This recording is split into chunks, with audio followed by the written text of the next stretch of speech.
De temps en temps, quand je suis en festival, il m'arrive d'avoir une personne qui me regarde en train de dessiner et qui me dit cette fameuse phrase Ah, vous avez vraiment un don pour le dessin, machin, truc. Et maintenant, j'ai une phrase toute faite pour ça, je réponds que ce n'est pas un don, le dessin n'est pas un don, c'est un sport. Souvent, on me regarde avec des gros yeux, et donc j'explique que c'est un sport, en fait, que déjà, faut aimer ça, et puis il faut le pratiquer. C'est-à-dire que moi, si j'arrête de dessiner pendant quelques mois, bah, je vais perdre un peu en niveau, et que c'est exactement pareil qu'un sportif. Donc, le dessin est un sport, et c'est justement ce que nous apprend Inktober. Donc, bonjour à toi, nous sommes à peu près à mi-parcours d'Inktober, on est mi-octobre, et je te fais cette petite vidéo pour te montrer un peu où j'en suis déjà, moi, dans mon Inktober, et aussi parce que généralement, de la même manière que quand on pratique un sport, quand on s'entraîne, il arrive toujours un moment dans l'entraînement, ou si on fait un entraînement de longue durée, quand on fait une course par exemple, on arrive à mi-chemin et on n'en peut plus, on a envie d'arrêter, on perd en motivation. Et du coup, cette petite vidéo, pour te faire comprendre que c'est justement là qu'il faut continuer, c'est justement là qu'il faut rien lâcher, qu'il faut vraiment s'y mettre à fond, exactement comme dans une course en fait. T'arrives, tu passes de cette espèce de palier généralement qui est d'une demi-heure, où justement t'en peux plus, t'as envie d'arrêter, et quand tu passes ce palier-là, t'as l'impression que tu pourrais continuer à courir pendant des heures.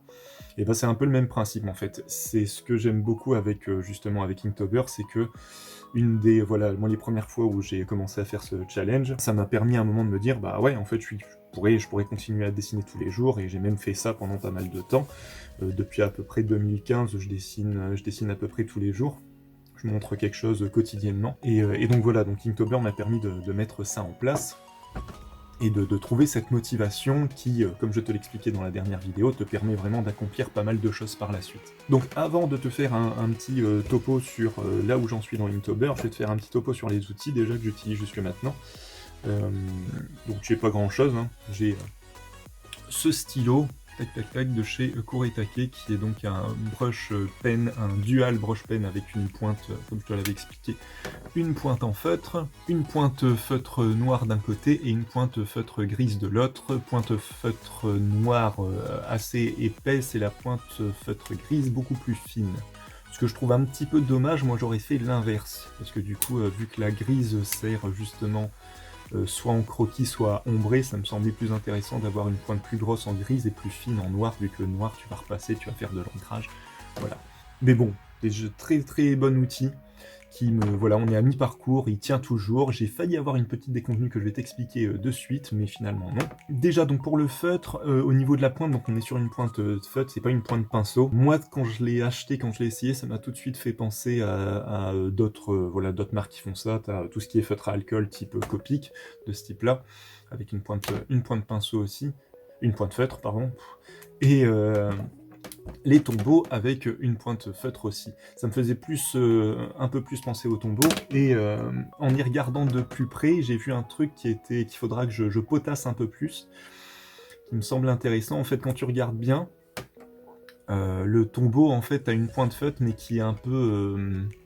qui est pas aussi fine au niveau du détail de la pointe que ce que tu vas avoir chez Kuretake.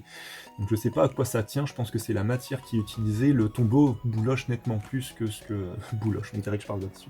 C'est un peu ça en fait.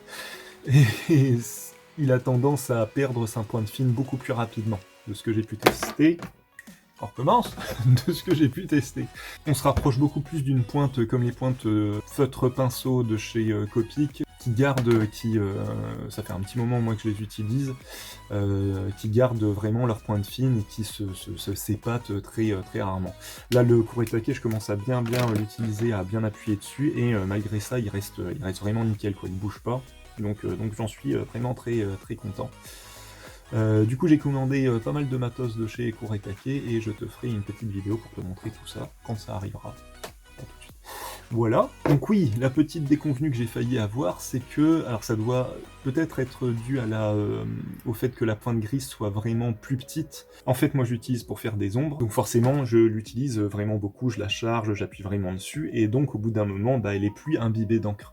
Et du coup, au troisième dessin, j'avais quasiment plus de gris, et je me suis dit, ok, donc voilà, donc j'ai plus de gris, j'ai commencé ce carnet avec cette pointe, donc je vais devoir m'en racheter en gros plein pour pouvoir continuer, parce que moi j'ai que ce côté un peu, voilà, j'ai commencé un truc avec quelque chose, il faut que je le finisse avec cette même chose, sinon ça ne va pas. Et donc voilà, mais en fait, la fausse déconvenue, c'était juste le temps que la pointe se réimbibe. Visiblement, voilà, quand on l'utilise trop, elle perd rapidement de son encre. À propos de l'encre d'ailleurs, on est sur une encre à base d'eau, une encre teintée, ce qu'ils appellent, donc elle se dilue pas à l'eau, mais par contre elle est, voilà, c'est une encre à base d'eau, pardon, on n'est pas sur une encre de Chine, et on n'est pas non plus sur une encre pigmentée. Je commence à un petit peu me renseigner là-dessus pour t'expliquer un petit peu la différence. Là vite fait pour te dire en fait, donc c'est une encre teintée et une encre utilisée avec colorant, et une encre pigmentée est une encre utilisée vraiment avec des pigments. Si je comprends bien, l'encre pigmentée devrait être plus épaisse et plus opaque que l'encre teintée, mais là j'en sais pas encore plus, donc je vais essayer de chercher un petit peu plus d'informations là-dessus. Quand je recevrai tout le matériel pour étaquer, je te ferai un petit topo là-dessus aussi. Voilà pour le feutre, donc très content, je recommande. Le fait de pouvoir passer du gris au noir très très rapidement, c'est super agréable, beaucoup plus agréable que d'avoir deux stylos que tu dois manipuler. Là t'es tout le temps sur le même, tu switches vraiment entre le gris et le noir très facilement. Donc voilà, hâte d'avoir la suite de tout ça et de pouvoir te parler d'autres matos de chez Kuretake. Donc pour le carnet, donc comme je te le disais dans l'épisode précédent, on est sur un carnet de chez Paperblanks. Paperblanks qui a vraiment, un peu de la même manière que Moleskine, ils ont vraiment une vraie identité sur leur carnet. Ne serait-ce que par la couverture, hein, t'as bien vu. Voilà, tout l'aspect du carnet qui est vraiment très très beau, qui fait très prestige. J'ai voulu me renseigner un petit peu sur le grammage du papier à l'intérieur. J'ai pas trouvé d'informations. Ils disent que le grammage diffère en fonction des carnets et de leur grandeur, que forcément plus le carnet est grand et plus le grammage est épais, forcément, donc ça c'est un peu logique. Et donc du coup on n'a pas plus d'informations que ça sur le grammage. Alors visiblement comme ça, moi je te dirais bien du 110-120 grammes, mais je suis pas sûr. Mais concrètement, dans mon autre boulot, je pratique pas mal de papier, je renseigne beaucoup sur les différents types de papier que nous possédons et en magasin. Là, à vue d'œil comme ça, moi ça me fait penser à du 110-120, mais il est beaucoup plus épais. Et donc surtout c'est un papier verger, donc l'idée du papier verger c'est que tu as cette espèce de ligne horizontale tout le long du papier. Alors on n'est pas comme sur un papier verger pour fusain où justement les lignes font vraiment partie de la texture et du coup quand tu vas les travailler vont donner une texture. Là c'est beaucoup moins, on la perçoit un peu mais elle est beaucoup moins marquée. Mais ça reste un papier super agréable à utiliser, donc l'encre ne passe quasiment pas au travers, on a des petits trucs vite fait, mais rien de bien méchant, alors que je charge pas mal en encre. On a quasiment pas de grain, et on a un côté doux, vraiment très doux au niveau du papier. On n'est pas sur... ça glisse pas autant que du Bristol, mais on n'est pas loin. On a quelque chose qui retient un peu le feutre, qui retient un peu l'encre, et du coup qui est vraiment très très agréable à utiliser, qui donne des effets vraiment sympas au niveau des traits. Et donc là, bien sûr, c'est un gros carnet, hein, comme je te l'avais dit dans la précédente vidéo, on est à plus de 120 pages, donc là je fais pas 2 dessins par jour, parce que j'ai pas le temps il faut que je bosse sur d'autres trucs, mais du coup, soit je continuerai l'histoire que je suis en train de faire, parce que je suis en train de faire une histoire avec les différents thèmes, soit je vais faire complètement autre chose en le prenant un peu à l'envers. J'aimais bien l'idée de le démarrer vraiment à l'envers de l'autre côté et voir, donc ça c'est ma page test hein, comme d'habitude, et pour voir si tout fonctionne bien, et le démarrer à l'envers, essayer de faire quelque chose de l'autre côté complètement différent de l'Inktober du coup. Donc je ne sais pas encore, je vais voir, je verrai bien ce que ça donne, ce que donne l'histoire, si j'ai envie de la continuer, si elle se finit vraiment avec Inktober ou pas. Donc pour parler concrètement de mon Inktober à moi, donc moi je suis parti du coup sur les thèmes de la version américaine de Jake Parker. Et en fait, mon challenge, au-delà des outils que j'utilisais et du fait de ne pas faire de croquis, c'était vraiment de lier chaque thème en essayant de raconter quelque chose. Donc utiliser le même personnage. Je me suis peut-être fait un peu trop violence dès le début, c'est-à-dire que je suis parti dans l'idée de pas trop regarder les différents thèmes, c'est-à-dire de regarder vraiment le thème limite au jour le jour. Alors bien sûr forcément je voyais les autres thèmes, mais d'y réfléchir vraiment au jour le jour. Et donc le petit souci de ça, c'est que au final j'avais un petit peu l'angoisse à chaque début de dessin de faire un truc un peu décousu, parce que je me suis dit attends, ok pour ce thème là du jour je fais ça, mais est-ce que je pourrais quand même le réutiliser pour après? Donc là comme on est arrivé à la quinzaine, comme ça pour voir un peu ce que ça donne. Comme on est arrivé à la fin de la première quinzaine, là en fait j'ai pris les derniers thèmes les 15 derniers thèmes qui restent pour Inktober. Je les ai vraiment tous regardés, j'ai essayé de faire juste une phrase voilà, qui me permet de... Pas de croquis, voilà, pas trop d'éléments visuels, parce que je veux vraiment garder ça pour quand je vais m'y mettre. Et vraiment juste avoir voilà, une phrase, quelque chose qui me permet vraiment de faire le lien entre les différents thèmes et d'arriver à quelque chose quand même avec cette histoire, parce que si c'est juste un côté un peu tranche de vie, je me dis c'est un peu, voilà, sans plus, quoi.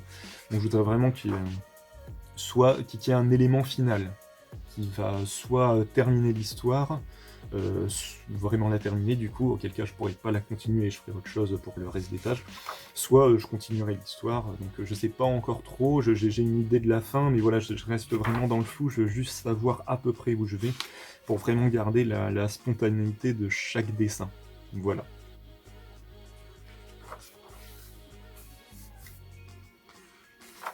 Donc voilà à peu près ce que ça donne pour l'instant. Alors il y a quand même des dessins, la plupart du temps en fait je suis parti sans croquis et je suis parti vraiment sans référence. Les années précédentes pour Inktober, généralement je prenais une référence photo, généralement je faisais beaucoup de choses par rapport à des films, des séries, des dessins animés, des trucs comme ça.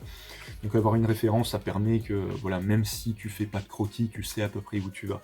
Là pour la plupart je savais pas trop où j'allais, donc c'était des fois je me suis vraiment challengé sur certaines choses. Voilà, pour m'y retrouver. Certains dessins comme celui-ci par contre j'ai pris une référence parce que je voulais, il y a certains dessins j'en avais un peu marre de faire des choses vraiment de tête et tout ça, et je voulais vraiment quelque chose d'un peu plus appuyé, de plus référencé, donc là voilà je me suis juste pris en photo dans cette pose là, et en fait on sent sans le vouloir, on sent tout de suite voilà, que par rapport par exemple à ça, entre ce qu'on a ici, pouf, le visage de ce petit personnage et ce visage-là, on est sur quelque chose de complètement différent au niveau du traitement. Comme quoi, même sans le vouloir, bah, dès qu'on a une référence, bah voilà, ça change complètement la donne. Donc voilà à peu près où j'en suis. Donc on est à mi-parcours les copains, donc tous ceux parmi vous qui font Inktober, bah continuez quoi les gars, c'est maintenant qu'on tape dans le dur, c'est maintenant que faut y aller, c'est maintenant qu'il faut rien lâcher, et c'est maintenant que va peut-être vraiment s'instaurer chez vous une vraie routine de dessin, et du coup voilà, c'est le principe du dessin quotidien, c'est voilà, c'est super important, c'est super intéressant, parce que du coup ça vous permet vraiment de progresser tout le temps. Même si de temps en temps vous allez faire que des petits gribouillis, des trucs comme ça va forcément vous faire progresser. C'est vraiment à la manière d'un sport, c'est comme si quand on se met à courir tous les jours, voilà. Des fois on remarque pas forcément qu'on a évolué, mais on évolue. On évolue en fait parce qu'on pratique tout simplement. Bref, voilà, encore une fois j'espère avoir été à peu près clair sur ce que je dis. Sur ces bonnes paroles, je te souhaite une excellente journée, une bonne fin d'Inktober, et on lâche rien. Allez, salut!